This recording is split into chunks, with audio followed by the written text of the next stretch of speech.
Shalom saudara yang dikasihi Tuhan. Mari kita tunduk kepala, kita berdoa. Bapa kami dalam surga, Bapa yang baik, yang sempurna, di dalam nama Tuhan Yesus kami mengucap syukur kepadamu. Sampai hari ini Engkau telah memelihara melindungi kami, luputkan kami dari segala jerat, daripada tipu daya iblis. Kiranya Tuhan Kau memagari kami, supaya di dalam masa-masa yang sukar sulit ini, Engkau memberkati, melindungi, memelihara kami semuanya. Tuhan, kami berdoa untuk mereka dalam pergumulan, dalam masalah persoalan tantangan, baik dalam keluarga, di dalam pekerjaan, di dalam studi mereka, dalam karir mereka, keuangan mereka, usaha mereka. Tuhan, Kau tolong memberkati mereka. Bahkan yang sakit Kau sembuhkan, di dalam nama Tuhan Yesus Kristus. Haleluya. Amin. Shalom saudara. Ada 7 perkataan Yesus ketika Dia di kayu salib. Saudara, berarti itu sesuatu yang penting sekali. Ketika seseorang hendak meninggalkan dunia ini, pasti dia menitipkan pesan-pesan tertentu. Seorang ayah atau orang tua atau seorang anak, ketika dia tahu bahwa waktunya sudah dekat, entah dia karena sakit atau detik-detik terakhir, pasti dia akan menyampaikan sesuatu yang penting. Dan inilah pada saat Yesus hendak mengembuskan nafasnya di kayu salib, ada 7 perkataan yang perlu kita renungkan. Perkataan pertama disebutkan dalam Matius 27 ayat 46, yaitu Eli, Eli, lama sabachthani. Artinya, ya Bapakku, Bapakku, mengapa engkau meninggalkan aku? Sementara orang Israel menganggap bahwa Tuhan Yesus memanggil Elia supaya dia dilepaskan dari kayu salib itu. Mengapa sampai Yesus itu berseru, Bapakku, Bapakku, mengapa engkau meninggalkan aku? Saudara, jelas sekali kalau di sini bahwa Yesus pernah berkata kepada semua orang, aku dan Bapa adalah satu. Satu dalam arti bukan satu orang saja, tetapi saudara adalah satu kesatuan. Siapa yang melihat Yesus, dia melihat Bapa. Siapa yang percaya kepada Yesus, dia juga bisa percaya kepada Bapa. Karena itu saudara, ketika Yesus di kayu salib, dia telah menerima semua dosa manusia. Karena dialah yang berhak untuk menerima itu. Karena dialah saudara yang mau menerima dan mau mengampuni semua dosa manusia.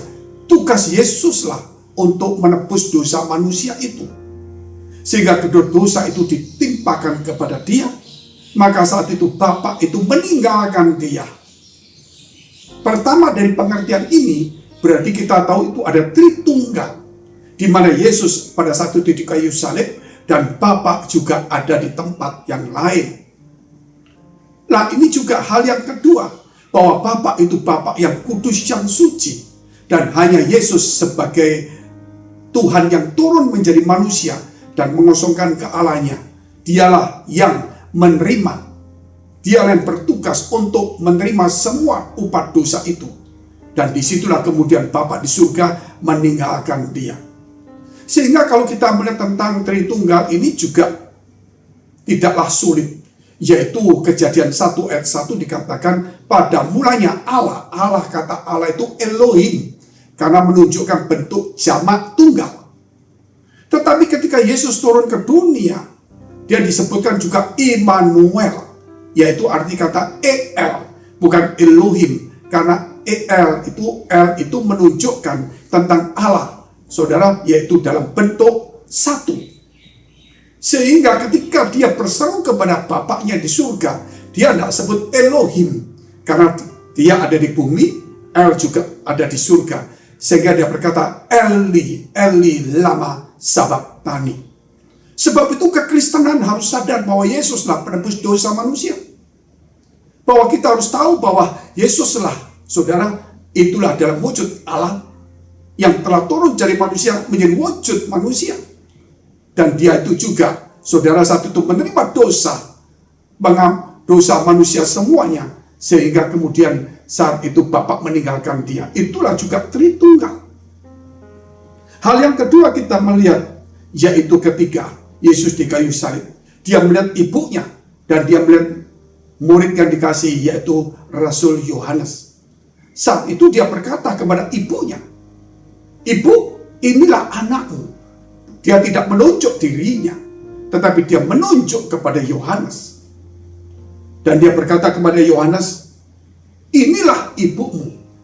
Dan sejak saat itulah Yohanes dipercaya untuk menjaga ibu daripada Yesus Kristus. Suatu hari Rasul Yohanes itu sudah pernah dinubuatkan oleh Yesus. Karena murid-murid bertanya apa yang terjadi kepada dia, yaitu Rasul Yohanes. Yesus berkata demikian, bahwa apapun yang terjadi pada dia, kalau dia mengendaki dia hidup selamanya, itu bukan urusan para murid. Nah, suatu hari Rasul Yohanes ditangkap dan dia direbus atau digoreng, saudara, tetapi tidak mati. Sehingga dia dibuang, tidak ada satupun tubuhnya luka, seperti Sadrak, Mesak, dan Abednego. Ketika dimasukkan ke dapur api, dia tidak satupun ada yang hangus. Sehingga dia dirantai, dibuang di Pulau Patmos yang penuh dengan binatang liar dan tidak ada penghuninya. Namun ketika raja yang memerintahkan dia itu meninggal, maka Rasul Yohanes menyeberang ke Efesus. Dan di Efesus itulah kemudian dia menjaga ibu Yesus, karena ibu Yesus disembunyikan di tempat bukit di atas, di pinggiran kota Efesus ada bukit, dan disitulah tempatnya. Setiap hari pagi Yohanes naik ke atas, setiap malam dia turun ke bawah. Dan suatu hari Rasul Yohanes dia berkata kepada murid-muridnya, karena ibu Yesus Maria itu meninggal, namun mayatnya tidak ada. Menurut gambar yang ada di kota Efesus, di tempat di mana bukit tinggi itu, di mana tempat Maria, ada lukisan yang menggambarkan bahwa Yesus itu mengangkat jasad daripada Maria. Lalu satu hari Yohanes juga berkata bahwa aku akan dipanggil Tuhan, siapkan peti mati. Orang menyiapkan peti mati dan menangis semua. Dan dia tidur di peti mati itu, tetapi besok harinya tidak ada jasadnya. Yang ada cuma sepatu, baju. Padahal sekeliling rumah itu mereka meratapinya. Dan Rasul Yohanes itu hilang lenyap. Dan itu dikatakan dia tidak mati. Saudara, apa saja yang dikatakan Yesus terjadi. Dan tempat itu kemudian dijadikan sebuah gereja.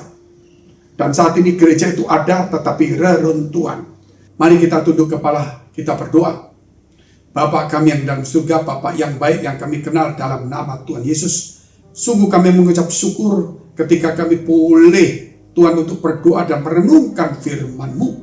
Supaya pada firman-firman yang telah Kau berikan kepada kami di dalam masa sengsara-Mu, supaya kami boleh mengerti tentang kasih Tuhan. Kami boleh mengerti tentang pengampunan, kami boleh mengerti tentang korban Tuhan. Kami boleh mengerti tentang tugas Tuhan selama ada di muka bumi ini yang mulia, yaitu untuk menebus kami. Dan kiranya Tuhan, Engkau yang berkuasa mengampuni dosa, membagikan orang mati. Kiranya Tuhan hari ini juga kami serahkan tubuh, jiwa, dan roh kami dalam tangan Engkau. Mari saudara, jika Engkau dalam pergumulan masalah, persoalan, tantangan begitu berat, kalau Tuhan pun bisa membangkitkan orang mati, mengubah air menjadi anggur, meneduhkan taufan, apalah artinya persoalan kita? Jikalau kita mau beriman sungguh-sungguh, Tuhan sanggup menolong kita. Mari dekapkan kedua tanganmu di dadamu. Engkau yang sakit, tumpangkan tanganmu bagian sakit.